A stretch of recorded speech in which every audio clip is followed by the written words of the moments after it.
ଜାନାଜା ନମାଜ ପଢ଼ା ହେବ।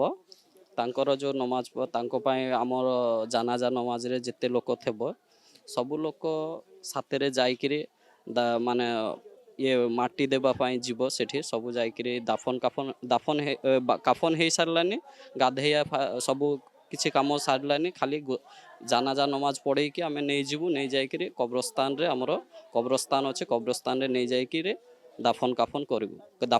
ଖାଲି ଦାଫନ କୁହାଯାଏ ସେଟା। ଆପଣମାନେ କୁହନ୍ତି ଗାଡ଼ିବା, ସେଟା ନାହିଁ। ଆମର ଦାଫନ କରାଯାଏ। ଯେତେ ଲୋକ ଯିବ 3 ମୁଠା ଲେଖା ମାଟି ଦେବ, ନିୟତ ପଡ଼ିବ। ନିୟତ ପଡ଼ିକି ମାଟି ଦେଇକି ପଳେଇ ଆସିବେ। ଦୁଆ କରିବ, ଦୁଆ ପ୍ରାର୍ଥନା କରିକିରି ତାଙ୍କ ପାଇଁ ପ୍ରାର୍ଥନା ହେବ, ପ୍ରାର୍ଥନା କରିକି ଆସିବେ। ନାଇଁ ସେମିତି କିଛି ନୁହେଁ। ଏବେ ଶୁକରେ ସବୁ ତାଙ୍କ ମା ବାପା ସବୁ ଭାଙ୍ଗି ଯାଇଛନ୍ତି। ଏବେ ସେମାନେ ଖାଇବା ପିଇବା ମନା ନାହିଁ, ଲେକିନ ସେମାନେ ନିଜ ଇଏରେ ଖାଇବା ପିଇବା କରୁନାହାନ୍ତି।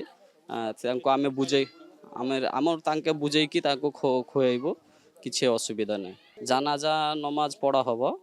ତାଙ୍କର ଯେଉଁ ନମାଜ ତାଙ୍କ ପାଇଁ ଆମର ଜାନାଜା ନମାଜରେ ଯେତେ ଲୋକ ଥିବ ସବୁ ଲୋକ ସାଥିରେ ଯାଇକିରି ମାନେ ଇଏ ମାଟି ଦେବା ପାଇଁ ଯିବ। ସେଠି ସବୁ ଯାଇକିରି କାଫନ ହେଇସାରିଲାନି, ଗାଧେଇବା ସବୁ କିଛି କାମ ସାରିଲାନି, ଖାଲି ଜାନାଜା ନମାଜ ପଢ଼େଇକି ଆମେ ନେଇଯିବୁ। ନେଇ ଯାଇକିରି କବ୍ରସ୍ତାନରେ, ଆମର କବ୍ରସ୍ତାନ ଅଛି, କବ୍ରସ୍ତାନରେ ନେଇ ଯାଇକିରି ଦାଫନ କରିବୁ। ଖାଲି ଦାଫନ କୁହାଯାଏ ସେଟା।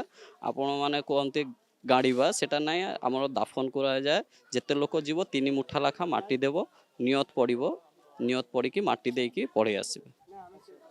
ଦୁଆ କରିବ, ଦୁଆ ପ୍ରାର୍ଥନା କରିକିରି ତାଙ୍କ ପାଇଁ ପ୍ରାର୍ଥନା ହେବ, ପ୍ରାର୍ଥନା କରିକି ଆସିବେ। ନାଇଁ ସେମିତି କିଛି ନୁହେଁ। ଏବେ ଶୁକରେ ସବୁ ତାଙ୍କ ମା ବାପା ସବୁ ଭାଙ୍ଗି ଯାଇଛନ୍ତି। ଏବେ ସେମାନେ ଖାଇବା ପିଇବା ମନା ନାହିଁ, ଲେକିନ ସେମାନେ ନିଜ ଇଏରେ ଖାଇବା ପିଇବା କରୁନାହାନ୍ତି।